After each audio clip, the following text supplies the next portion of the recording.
vamos tratar de um assunto extremamente importante da química analítica, da química forense, para elucidação de casos que envolvem determinação de substâncias, identificação dessas substâncias que foram encontradas, coletadas em locais de crime, né?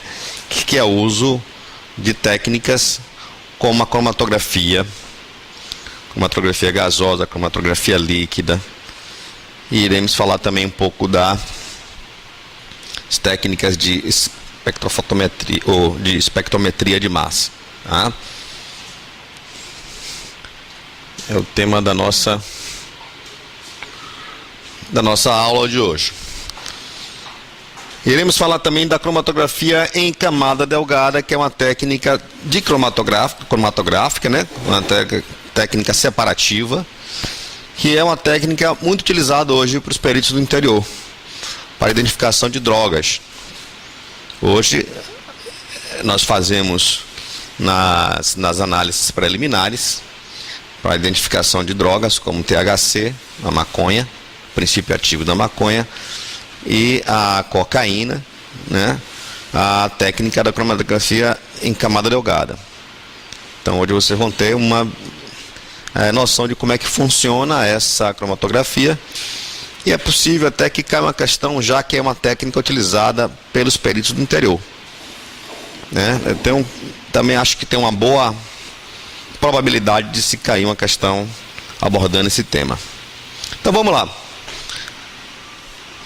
Vamos para frente. Primeiramente, eu vou dar algumas noções para vocês de como é que funciona a cromatografia, alguns fundamentos. No que se trata, é uma técnica separativa, uma técnica que permite, então, separação de componentes. Quando você recebe amostras no laboratório, você recebe amostras, na verdade, você recebe misturas de substâncias. Na 99,9% das amostras, elas são misturas. E é necessário, sejam elas biológicas, né? Lembra que nós falamos das amostras que são biológicas ou não biológicas. E é necessário fazer uma triagem inicial ou uma separação desses componentes para você identificar o seu princípio ativo ou o seu analito. Então, a técnica que nós utilizamos é a técnica da cromatografia. Bom, se vier uma pergunta na prova, se a cromatografia é uma técnica exclusiva para identificação de substâncias, ou que ela só faz identificação, você vai marcar errado, porque ela é uma técnica, além de identificar, ela também consegue quantificar. Vocês lembram daquele exemplo que eu dei de alcoolemia do sangue, que você usava um padrão interno, o isopropanol, para você comparar a área do pico do isopropanol com a área do pico do etanol, naquele exame de alcoolemia, aquele exame de sangue, que a gente usava aquela técnica chamada Headspace, justamente aquelas técnicas que eu utilizava ali, uma cromatografia. O equipamento que eu utilizava ali, o que eu utilizo ali, é um cromatógrafo gasoso, né? E um detector que a gente utiliza ali é o detector de ionização de chama, certo? E aí é o que nós vamos agora abordar, alguns fundamentos relacionados à cromatografia planar, que é a cromatografia realizada em placas planas, né? Em placas que podem ser de vidro, podem ser de papel, né? Pode ser de sílica. São placas onde você faz uma separação dos componentes em função do processo de migração diferenciada em cima dessa placa. Então a gente vai ver uma técnica simples que pode ser aplicada em laboratórios até com poucos recursos. E a cromatografia em coluna, essa sim, você tem a cromatografia gasosa, a cromatografia líquida, por exemplo, de alta eficiência, que a gente vai abordar os princípios aqui também. De forma geral, eu estou dividindo a cromatografia aqui na planar, cuja fase estacionária E aí você vai ouvir bastante eu falar esse nome: fase estacionária e fase móvel, certo? A separação, pessoal, das misturas se processa à medida que esses componentes vão migrando, vão eluindo, a expressão que nós utilizamos, vão eluindo de forma diferenciada, sendo carregados pela fase móvel em contato com a fase estacionária. Então a fase estacionária tem uma participação muito importante nesse processo da separação. A fase móvel vai empurrando sua mistura, certo? E à medida que esses componentes da sua mistura vai interagindo de forma diferencial com a fase sólida, você vai obtendo a separação desses componentes. Esse aí é o princípio da cromatografia. Bom, quem é a fase estacionária na cromatografia planar? É um material que está depositado sobre uma placa, certo? Esse material pode ser polar ou apolar. Essa noção de polaridade é muito importante aqui para a gente hoje, porque normalmente os componentes da sua mistura têm uma polaridade. Então, se ele vai interagir com sua fase estacionária, sua mistura, vai ser importante você saber a polaridade dessa fase estacionária. Não se esqueça daquela regra universal da química, onde diz que semelhante dissolve semelhante. A fase móvel na cromatografia planar é um líquido, geralmente um líquido, que você vai escolher a polaridade desse líquido também, e esse líquido vai se desenvolver, vai eluir, vai percorrer a fase sólida por capilaridade. Quando mostrar o esquema, o desenho, vai ficar mais claro para vocês. A cromatografia em coluna, a fase estacionária, ela é mantida internamente no tubo da coluna cromatográfica. Ela pode ser superficialmente, pode ser colocada essa fase estacionária como se ela tivesse aderida à superfície interna do tubo, ou pode ser um tubo onde você encha esse tubo. Esse tubo, estou imaginando a coluna cromatográfica, com a fase estacionária. Isso é normalmente encontrado na cromatografia líquida, que as colunas são pequenas, de 25 a 30 centímetros, e você preenche esse tubo aí com uma fase estacionária. Na cromatografia gasosa, normalmente, essa fase estacionária está aderida à superfície interna do tubo. Ou seja, o tubo está oco por dentro, e na superfície interna do tubo você adere a essa fase estacionária. Aqui então está um esquema da cromatografia em camada delgada. Camada delgada, camada fina, né? Uma placazinha. Então você tem aqui normalmente uma placa. Essa placa aqui,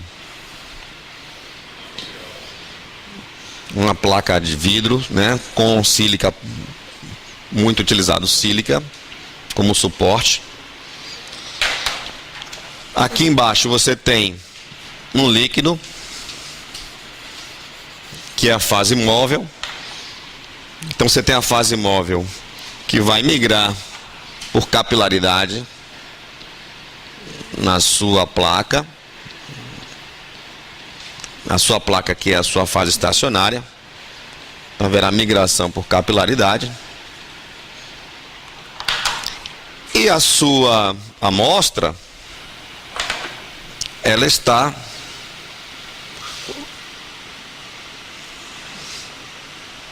vamos supor que você tem três amostras, A, B e C, e você vai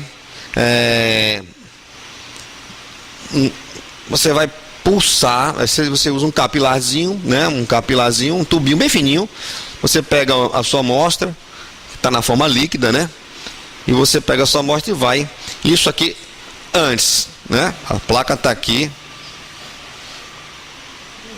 A placa está aqui, aí você vai pegar, vai pulsar aqui com o capilarzinho as suas amostras A, B e C. Preparar isso aqui, certo? Isso aqui normalmente está aqui uns 2 centímetros. E essa fase móvel aqui está 1 centímetro. Então você prepara isso. A sua mistura está aqui. Você não sabe quais são os componentes da sua mistura. Depois você pega essa placa, coloca dentro dessa cuba de vidro, que parece um aquário. Dentro dessa cuba de vidro está a sua fase móvel, um líquido aqui, um solvente. Então vai começar um processo de eluição. Esse líquido vai começar a subir, migrar por capilaridade até uma determinada distância, certo? Esse líquido vai subir até determinada distância. No que ocorre essa migração, os componentes das suas amostras, 1, 2 ou 3, vão sendo separados.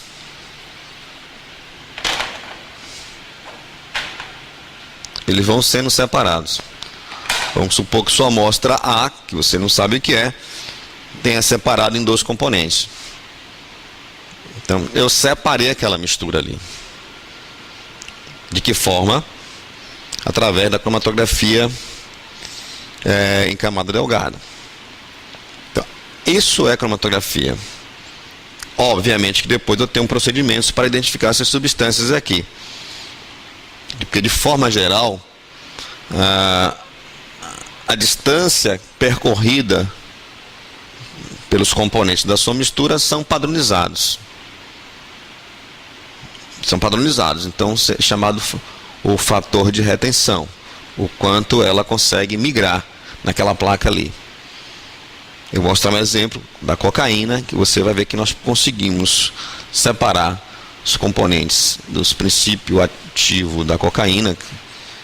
São 3 princípios ativos, 2 ou 3, e a gente consegue separar. É um procedimento simples, você pode ver, e é fácil de ser utilizado num laboratório com poucos recursos. Ele pode vir com questões, e logo em seguida tem uma questão. Aqui tem uma pequena simulaçãozinha que eu fiz, para você perceber como é que funciona. Você colocou sua amostra aqui depois você colocou numa cuba, como aquela ali, uma cubazinha de vidro. Então você tem a migração dos componentes. Repare que aqui tem uma mancha, que é justamente a fase móvel. A fase móvel chegou até aqui, certo? A distância percorrida pela fase móvel. E aqui você tem as manchas. Você tem as manchas que foram separadas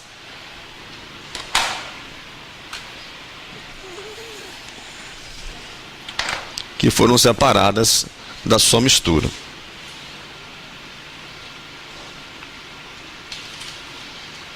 Então aqui eu já posso definir para vocês um parâmetro muito importante. Primeiramente, eu quero que você observe que há uma distância percorrida pela fase móvel. A fase móvel, ela partiu daqui, percorreu até essa distância aqui.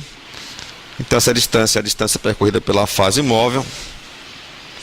E cada componente da minha mistura teve uma distância percorrida, certo? E isso é possível então definir esse parâmetro aqui, que é o fator de retenção, que é a distância percorrida pela mancha, né? A mancha vermelha, azul ou verde, dividido pela distância percorrida pelo solvente, tá? Esse valor tem que ser, para a substância que eu estou identificando, tem que ser próximo, bem próximo. Aqui no lado? Aqui do lado? É que no caso são 3 substâncias, são 3 que aqui no caso ele está falando com tinta, né? A tinta da sua caneta, se você pegar a tinta da sua caneta, você vai colocar, você vai ver que ela tem várias cores. Você pode fazer isso até em casa, botando álcool, por exemplo, aqui, um copo com álcool, pegar papel mesmo, papel de filtro, colocar a tinta da sua caneta, né? E colocar esse papel com um pouco de álcool aqui embaixo, certo? Não pode, o álcool não pode passar esse nível aqui, certo? E aí você vai perceber que a tinta da sua caneta, ela é composta por várias cores. Ali é um exemplo simples, você usa a cor, né? Aí, na verdade, quando você usa, por exemplo, uma droga, você não vai enxergar muito bem em cores assim. Você tem uma migração, mas você não enxerga muito bem.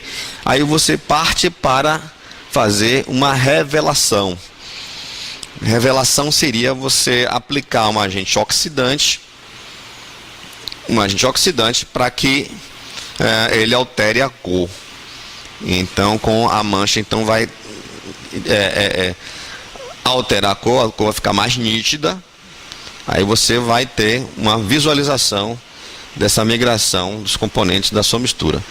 Então, se vier uma pergunta da forma de você revelar as manchas, você pode revelar as manchas por oxidação, você pode também revelar as manchas por uma ação da incidência de luz ultravioleta. Você pode colocar essa placa embaixo de uma luz ultravioleta, aquela luz negra, né?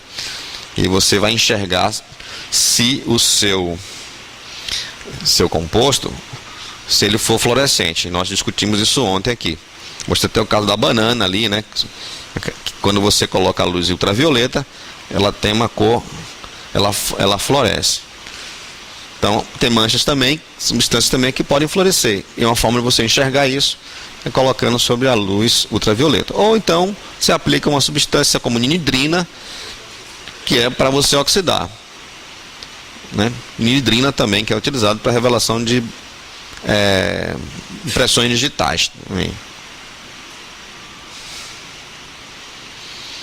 Então, esses parâmetros que são calculados, ou seja, a distância percorrida pela sua mancha dividida pela distância percorrida pela mancha do solvente, é um fator, é um parâmetro de identificação daquela substância. Importante você perceber que se o solvente que você utiliza é muito importante aqui. A polaridade desse solvente. Se o solvente for polar, ele vai carregar, carrear, vamos dizer assim, ele vai carrear mais os componentes que são polares da sua mistura, certo? Se o seu solvente for apolar, ele vai carregar mais, então, os componentes apolares. Eu estou falando isso porque é comum ele fazer questão testando a sua compreensão em relação à polaridade do solvente, às polaridades da fase estacionária. E tem realmente uma questão aí que ele pergunta isso. Aqui é um exemplo da maconha, né? O princípio ativo é o tetrahidrocanabidiol, canabinol também. E você pode perceber que é uma molécula que tem uma estrutura, de forma geral, muito mais apolar do que polar, embora ela tenha uma hidroxila aqui, que dá uma certa polaridade, mas o conjunto da molécula tem uma característica mais apolar do que polar. Portanto, o solvente que eu vou utilizar terá que ter características apolares para uma separação. E por exemplo, nessa imagem, ele está mostrando justamente uma aplicação da técnica da cromatografia em camada delgada para identificação do princípio ativo da cocaína ou da maconha. O eluente aqui, o solvente que eu utilizo, é um eluente, é uma fase móvel, né, com características apolares.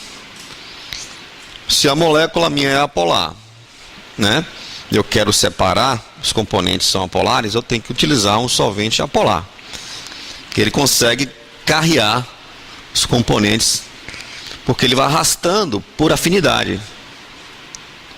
Os componentes, então, são separados conforme e vão migrando na minha fase, vão interagir na minha fase móvel com a fase estacionária, né? Então, essas manchas aqui, ó, são características do princípio ativo. Tem outras manchas também que são características de outros princípios ativos que tem também na maconha. Não é só o canabinol. Mas isso aqui define para mim uma identificação da maconha através das características físicas que você está observando ali, né? Você está tratando ali de uma erva seca, com frutos, com folhas, com caule. Você tem um aspecto morfológico que você analisa no laudo e os aspectos químicos que vão determinar que aquela droga ali, que aquela erva ali se trata realmente de uma droga proscrita, certo?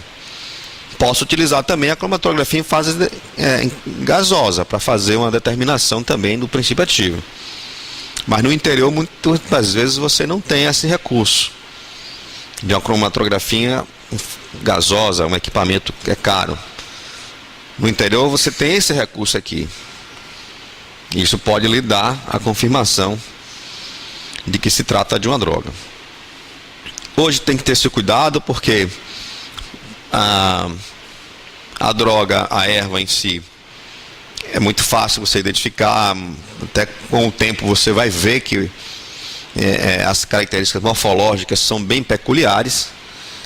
Mas se tem, por exemplo, a disseminação do uso da sálvia. A sálvia não é aquela sálvia da cozinha, não é essa versão. É uma versão, é uma espécie de sálvia que é alucinógena, que tem características como uma maconha, uma erva, né? Mas que não tem esse princípio ativo. Portanto, você aplicar, você não vai identificar canabinol. Porém, é uma erva que é alucinógena, tá? Então você tem que ter esse cuidado. Você teria que usar outra técnica aí para identificação dessa sálvia. Mas por enquanto, eu não tenho certeza, essa sálvia ela não está nem proscrita no Brasil ainda. Mas na Europa já se utiliza muito, por conta justamente de não estar proscrita. Se não me engano, é sálvia, espécie de spiritum, spinoria, alguma coisa assim. Então, você conseguiu aqui fazer uma cromatografia em camada delgada. Com esses princípios que eu passei para você, você já é capaz de responder uma questão. Foi colocada na prova de perito do Piauí em 2008.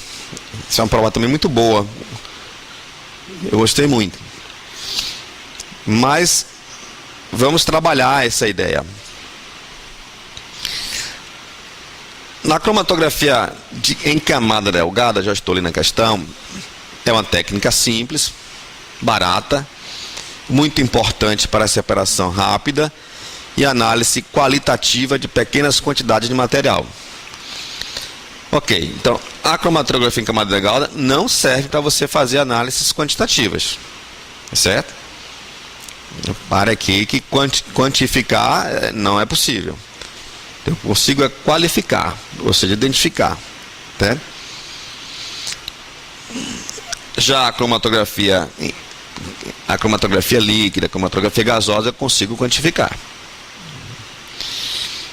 Então, a cromatografia em CCD, como ela é conhecida, é usada para determinar a pureza do composto identificar componentes de uma mistura, comparando com padrões. E também para acompanhar o percurso de uma reação. Aí, no caso, a ideia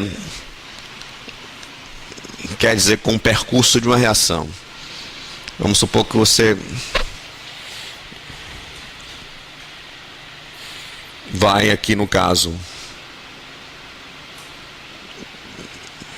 promover uma reação de componentes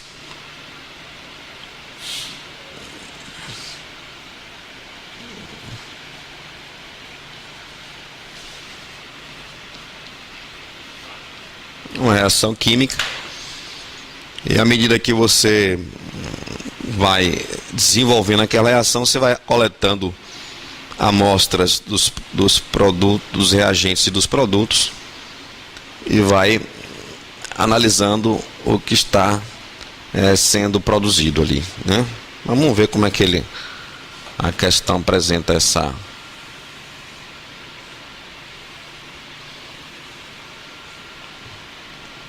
ideia. Conhecendo essa técnica, um estudante de química acompanhou um curso de uma reação aplicando uma alíquota da mistura reacional em uma cromatoplaca de sílica. A sílica é muito utilizada como suporte para fazer, como suporte dessas placas, né, cromatográficas. A sílica é muito utilizada. Sem indicador de fluorescência. Após a eluição, com hexano éter etílico. Então você tem aqui uma fase móvel, certo? E revelação sob luz ultravioleta, com 250 nanômetros, 254, né? A cromatoplaca apresentou o seguinte aspecto. Então aqui é interessante que aqui ele já falou, por exemplo, de fase móvel. Ele falou aqui revelação, a forma como ele está revelando aquelas manchas, que no caso aqui ele vai colocar sob a incidência da luz ultravioleta. Coisas que realmente podem acontecer na técnica. Então ele apresenta essa seguinte figura aqui. A sua plaquinha que ele já aplicou. Ele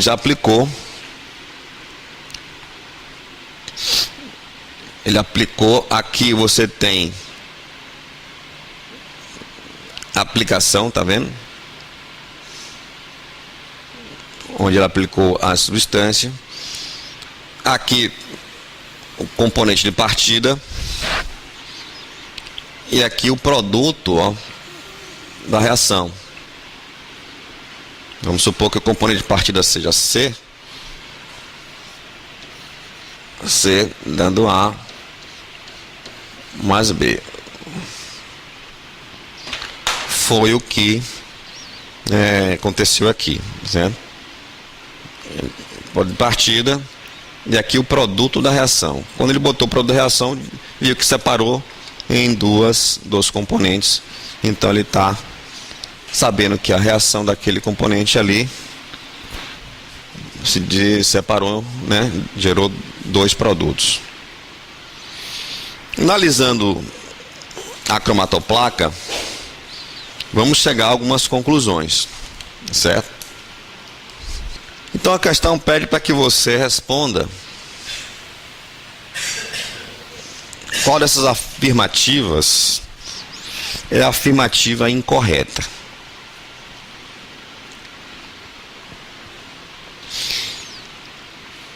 Então, eu vou começar pela letra B aqui, que já vou falar sobre o índice de retenção. O componente B apresenta índice de retenção. Índice de retenção ou fator de retenção é a mesma coisa. Apresenta o índice de retenção maior que o componente A. Vou botar aqui a imagem. E nós definimos, né, que o fator de retenção é a distância percorrida pela espécie, no caso de A, distância de A sobre a distância do solvente. No caso de B,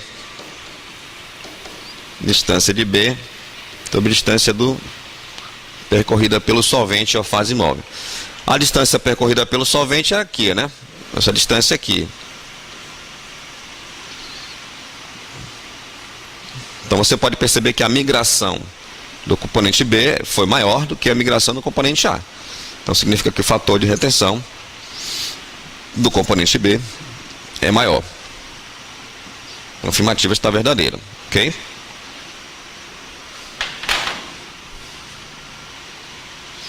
Letra C. Com o aumento da polaridade do eluente, ocorre a diminuição nos índices de retenção, nos fatores de retenção. Então vamos raciocinar. Com o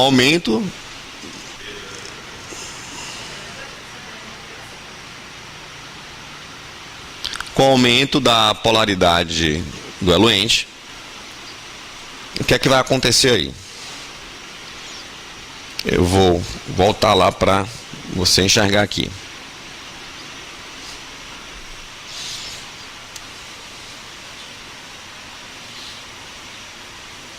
Qual é o eluente? Qual é o eluente, pessoal? O eluente também é outro nome que se dá para a fase móvel, tá? Então, se eu estou usando como fase móvel uma mistura lá de hexano com heteretílico, certo? A depender das proporções ali que eu uso entre hexano e heteretílico, eu vou ter o aumento ou diminuição da polaridade. O hexano é apolar, o heteretílico já é um pouquinho polar. Aí se eu, por exemplo, diminuo o hexano, aumento o heteretílico, aumenta a polaridade dessa fase móvel, certo? Se eu aumento a polaridade da fase móvel, os meus componentes vão interagir mais com ela, né? Admitindo que eu tenho componentes polares, né? E o que vai acontecer?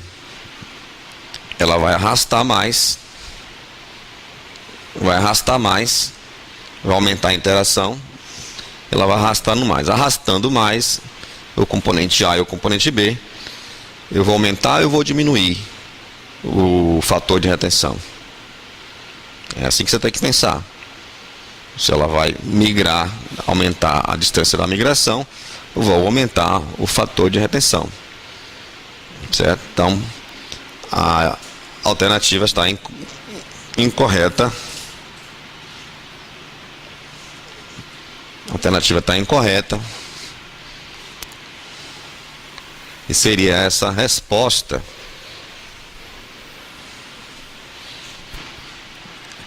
que eu quero que você leve daqui.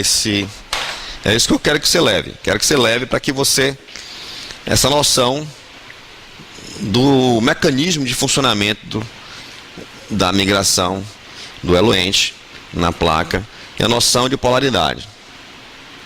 Certo? Letra D. Todo material de partida já havia sido consumido no meio reacional.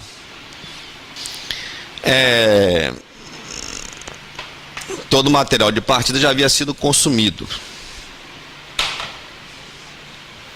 Essa alternativa é verdadeira, porque se não houvesse, vamos supor, C dando A mais B, né? Se ele aplicou aqui o componente de partida para ver antes da reação, aqui é antes da reação, e aqui é depois. Antes e depois. Se por acaso ainda houvesse um pouco do componente C, que eu chamei aqui componente de partida de C, você teria aqui, ó, apareceria aqui, ó, uma manchinha na mesma distância, né? Na mesma distância, no mesmo característica desse componente aqui, que é o componente C, que eu chamei de C, seria o componente de partida. Como ela não apareceu, é uma demonstração de que não há mais o componente C, não há mais material de partida após a reação, percebe? E a última questão, vou voltar aqui. Outras manchas poderiam ter aparecido na cromatoplaca se tivesse sido exposta a outros reveladores, como por exemplo vapores de iodo, né? Então você pode usar como revelador nitidrina, vapor de iodo, também é um outro exemplo de revelador, mas que agem por oxidação, né? Essa alternativa é verdadeira, porque como é que ele fez a revelação aqui? Ele fez a revelação incidindo uma luz ultravioleta, né? Possa ser, por exemplo, que na sua reação de C dando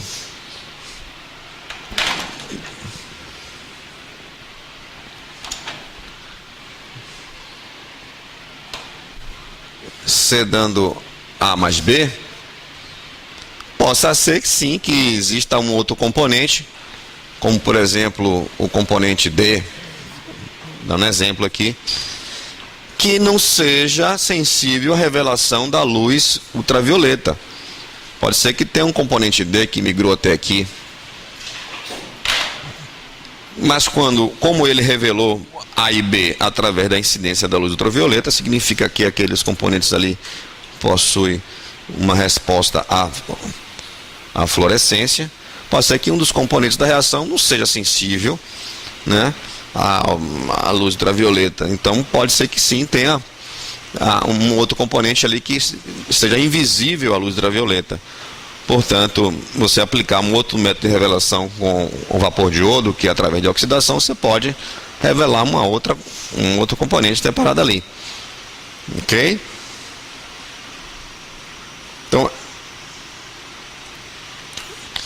eu acho que com essa questão, com essas noções, você vai ter uma boa capacidade de responder questões relacionadas à cromatografia em camada delgada. Porque o solvente é apolar. No caso, como o solvente mais polar, vai prevalecer a ação do solvente para a fase móvel.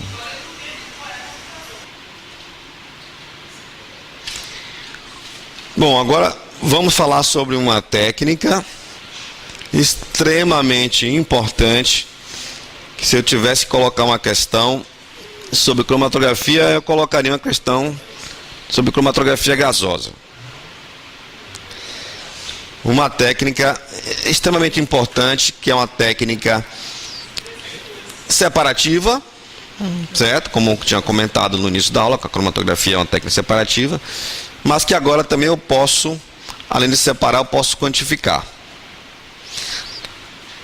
E é uma técnica de extrema sensibilidade, altíssima resolução, sensibilidade aí na ordem do nanograma ou até do picograma, né? Picogramas, imagine quanto é sensível essa técnica.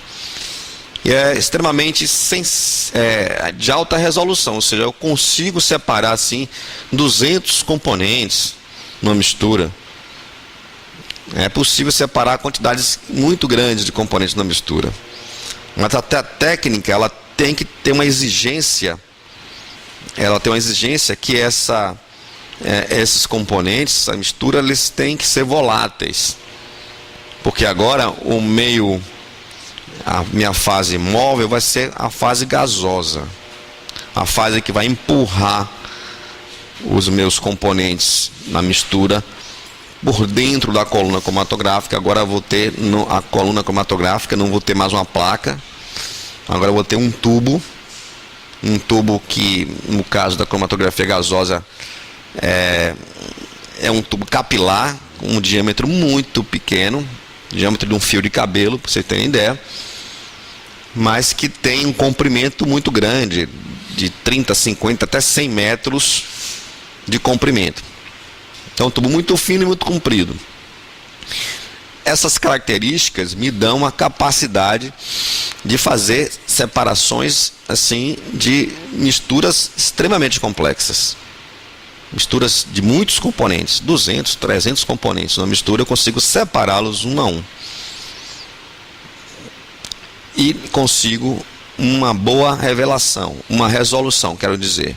Ou seja, separo muito bem e consigo distinguir os picos de cada componente, né, uma boa resolução, e em quantidades assim muito pequenas, nanogramas, picogramas. Nanogramas, 10 elevado a menos 9 gramas, picogramas, 10 elevado a menos 12 gramas. Então, quantidades realmente muito pequenas eu consigo identificar uma mistura. Então a técnica ela é baseada na utilização de um gás como fase móvel. Ela é baseada na interação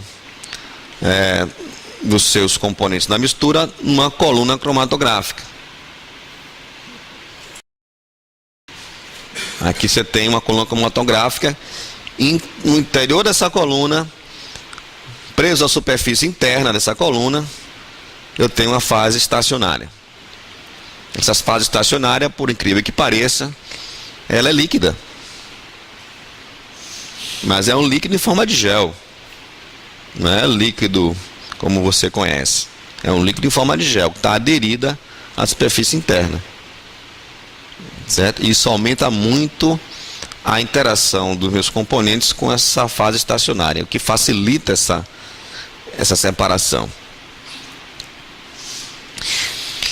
A técnica também, o meu equipamento tem uma parte importante, além do gás que eu estou utilizando como fase móvel, além da coluna, eu tenho também um sistema de injeção dessa amostra. Esse sistema de injeção também é muito importante. E tenho um sistema de detecção da amostra dos componentes que já estão separados. A mistura é colocada pelo sistema de injeção, o gás empurra a sua mistura para dentro da coluna. Então, por migração diferenciada dos componentes da sua mistura no interior da coluna, eu vou obter a separação. Eles vão se separando. E à medida que vão se separando, vai chegando um a um no sistema de detecção. E de que forma você identifica isso? Vai chegando um a um. Esse aqui é um gráfico, onde eu tenho aqui o tempo. Depois você vai ter a mesma noção daquele, é o tempo de retenção da substância na coluna. A mesma noção que eu coloquei na placa ali, na placa de camada delgada, de fator de retenção, você pode aplicar aqui. Então você vai ter as substâncias sendo identificadas aqui, ó, pelos seus picos. Aqui é uma substância, aqui é outra substância, aqui é outra substância. E isso se chama cromatograma, essa informação aqui, certo? Um fator muito importante no processo de separação, do controle desse processo é a temperatura. Lembre-se, a questão que ele pode cobrar de vocês: na utilização dessa técnica, os componentes têm que ser voláteis. Eu não consigo separar uma mistura onde os componentes não sejam voláteis, certo? Se o componente, por exemplo, tiver um peso molecular, uma massa molecular, mais ou menos, nós dizemos assim, em torno de 500 gramas por mol, até 500 gramas por mol, os componentes geralmente são voláteis. Acima disso, por exemplo, se eu quiser separar proteínas gorduras, vitaminas, já fica difícil utilizar essa técnica, porque tem uma massa molar muito grande, 10.000, 20.000 gramas por mol. Então, proteínas, vitaminas, eu utilizo a técnica da cromatografia líquida. Quando a substância não é volátil, eu uso a cromatografia líquida e tem um alto peso molecular. Vanessa está doida para me fazer uma pergunta, eu já sei qual é a pergunta que ela vai me fazer. Eu vou dar a ela a vez para ela perguntar. Diga, Vanessa.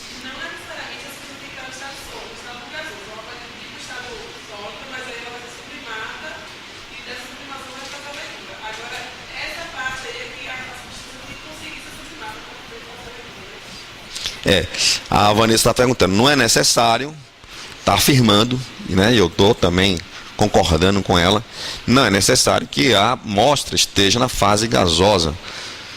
Na verdade, quando você prepara, ela tá você dissolve geralmente a amostra no solvente. Então, na verdade, você injeta, ela está na fase líquida. Já chego na fase sólida, Vanessa. Na fase líquida, ao introduzir nesse sistema aqui de injeção, eu vaporizo essa amostra, certo? Vaporizando, ela tem que entrar na coluna na fase gasosa. Agora eu posso, por exemplo, pegar uma amostra sólida, existe uma técnica, posso colocar ela dentro do frasquinho de Headspace, lembra que eu falei a você do Headspace? Que eu utilizo ela na fase, amostra sólida. Então, o componente volátil que está agregado ali àquela fase sólida, vamos supor que eu estou com resíduo de incêndio, eu quero saber se tem gasolina naquela amostra que o perito mandou para mim. Ele mandou para mim restos de uma almofada que foi queimada, por exemplo. Eu coloco aquela esponjazinha ali dentro do frasquinho, está na fase sólida, mas eu tenho que evaporar o analito que eu estou analisando, eu tenho que passar ele para a fase gasosa, certo? Para depois então ele puxa o ar, né, do frasquinho e injeta na coluna. Posso também tem uma técnica chamada MALDI, que é uma técnica onde você aplica um raio laser numa amostra sólida. Você tem uma amostra sólida, ele aplica um raio laser, esse raio laser vaporiza os componentes da sua amostra, e aquele vapor que foi vaporizado pelo raio laser é injetado na coluna, certo? Então, de qualquer forma, a amostra pode ser líquida, pode ser sólida ou pode ser gasosa, mas eu tenho que transformar, eu tenho que dar um jeito de vaporizar o analito para injetar na coluna, certo? Isso é uma técnica destrutiva. Não é uma técnica destrutiva. Vou explicar por quê. Na verdade, você tem uma amostra, você vai separar a amostra, né? Destrutiva seria infravermelho, por exemplo, não é destrutiva, né? Destrutiva seria a absorção atômica, por exemplo, né? Onde você tem que atomizar, né? Destruir a sua amostra. Então a amostra normalmente não é destruída, mas também depois que você separou, você não vai voltar lá a utilizá-la, né? Outra informação importante, eu falei para vocês, que é o controle da temperatura. Possa ser que ele venha cobrando de vocês alguma noção do efeito da temperatura em relação a esse tipo de separação. Então, quem está promovendo essa separação é a natureza química entre os seus componentes da mistura com a natureza química do interior da coluna, polaridade. Eu não falo natureza química, estou falando polaridade. Se a coluna for polar,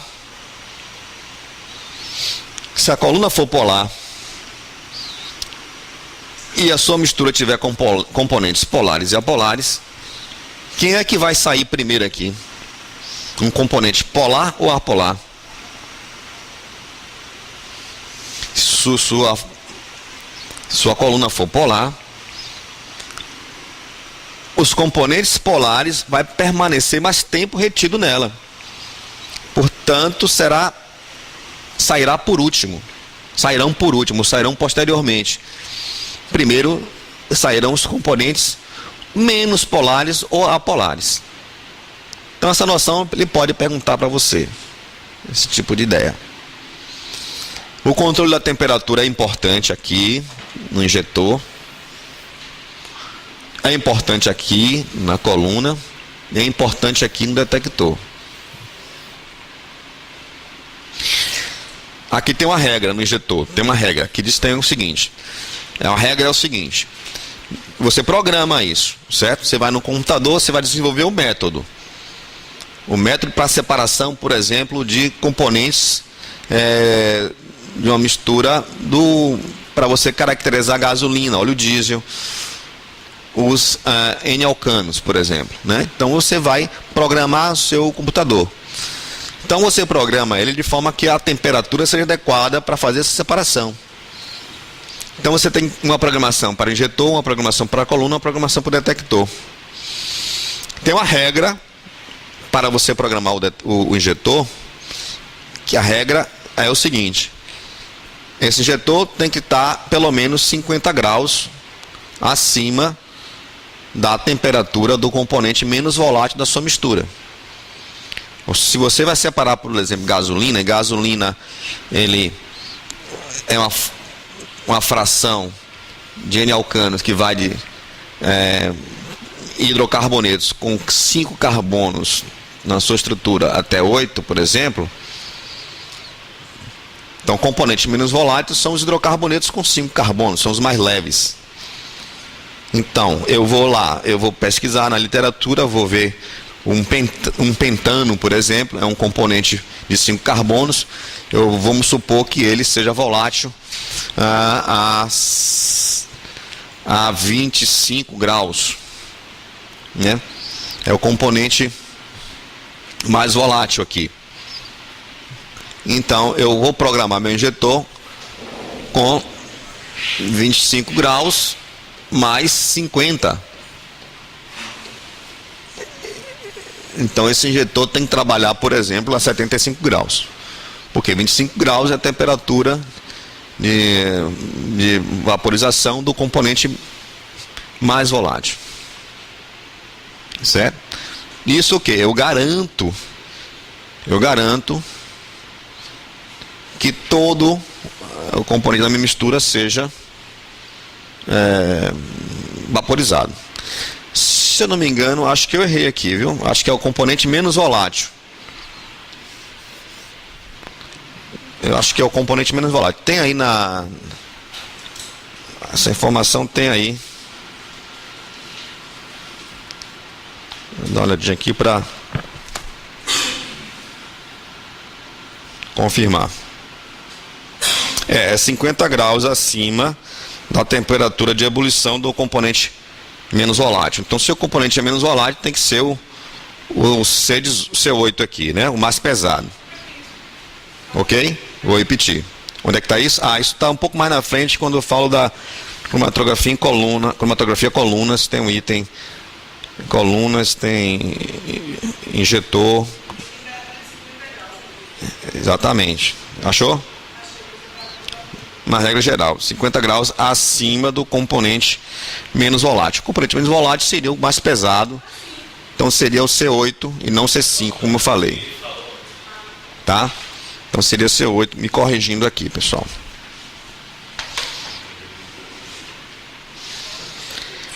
Bom, com isso você programou o injetor e a coluna, ela é programada com uma rampa de aquecimento. A coluna você programa assim, ó, você tem uma temperatura inicial, vamos supor aqui que seja de 100 graus, chegando até 300 graus. Isso, uma taxa de aquecimento por um intervalo de tempo, né? Então você tem uma taxa aqui, você tem aquilo que nós chamamos de rampa de aquecimento. Aqui nós chamamos de rampa de aquecimento. Então na coluna você tem uma temperatura mínima, uma temperatura máxima e uma taxa de aquecimento, que a gente chama isso de rampa de aquecimento. essa temperatura aqui tem que ser justamente a temperatura, pelo menos, é uma temperatura maior do que aquela do injetor, né? Tem que ser pelo menos ou igual ou maior. Feita essa programação, você tem praticamente o método desenvolvido. E aí você parte para fazer as suas separações, certo? Agora, uma coisa tão importante quanto você separar é você identificar. Você pode identificar as substâncias pelo tempo de retenção. Pelo tempo de retenção. Como nós fizemos aqui. Tempo de retenção de A, tempo de retenção de B, tempo de retenção de C. Ou pode também fazer uma identificação, e aí você vai utilizar detectores de acordo com as características físicas ou químicas dessas substâncias que estão chegando ao detector, certo? E aí entra um outro ramo da química analítica, que é o ramo da detecção desses detectores, que eu usei como exemplo naquela primeira aula, no exame de alcoolemia, por exemplo. Eu usei para vocês que nós utilizávamos a técnica, comentei aqui, na cromatografia com detecção de, eu chamava de FID, né? De chama, detector de chama. A gente chama de FID, né? Porque é em inglês. Um detector através da queima do componente. É um sistema de detecção que é específico para compostos orgânicos, ligação carbono-hidrogênio. Ele é específico. Detectores podem ser específicos ou podem ser universais, ou podem ser seletivos também. Um detector bastante utilizado é o detector de espectrometria de massa. É um detector muito importante. É tão importante que ele vai ser o último tópico da nossa aula de hoje. É um detector universal. Já o detector por ionização com chama, esse que nós utilizamos para detectar o etanol, embora ele seja um detector, digamos, específico para compostos com carbono e hidrogênio, ele também pode-se dizer que é um detector universal, já que a maioria dos compostos orgânicos possui ligações carbono e hidrogênio. Certo? Tem perguntas sobre isso em prova, eu vi em prova de concurso mais para Polícia Federal, né? Ou então para concursos mais específicos para a área de química.